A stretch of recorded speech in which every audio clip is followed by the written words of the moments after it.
የመጀመሪያው የአክሲዮን ገበያ ነው፣ ስቶክ ማርኬት ማለት ነው። ይህ ገበያ ኩባንያዎች አክሲዮኖቻቸውን የሚገበያዩበት ገበያ ነው። አክሲዮን ምንድን ነው ካላችሁኝ ደግሞ አክሲዮን ማለት በኩባንያዎች ወይንም በድርጅቶች ውስጥ የባለቤትነት ድርሻን መያዝ እንደማለት ነው። እጅ እንደመክተት ማለት ነው። አንድ ኩባንያ ውስጥ እጅን መክተት ኩባንያ የባለቤትነት ድርሻውን በፐርሰንት በመግዛት ማለት ነው።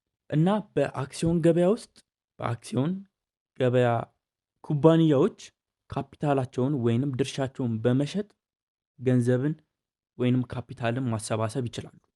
ሌላው ደግሞ ገዢው ባለሀብቱ ወይንም ያንን አክሲዮን የሚሸጠው ግለሰብ ደግሞ በኩባንያው እድገት ላይ ተሳታፊ መሆን ይችላል ማለት ነው።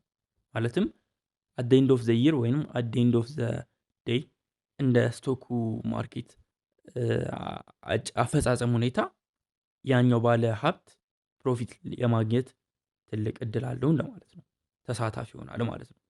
የአክሲዮን ዋጋ በብዙ ነገሮች አፈጻጸሙን በብዙ ነገሮች አፌክት ይደረጋል። አሁን ለምሳሌ በሀገራት ኢኮኖሚ ሁኔታ እና ደግሞ በገበያ ስሜት። ገበያ ስሜት ደግሞ ማለት ያንን ስቶክ ብዙ ፈላጊ ያለው ወይስ ብዙ ፈላጊ የለውም። ምክንያቱም ፈላጊ ካለው ዋጋው ይጨምራል፣ ፈላጊ ከሌለው ዋጋው ይቀንሳል እንደማለት ነው።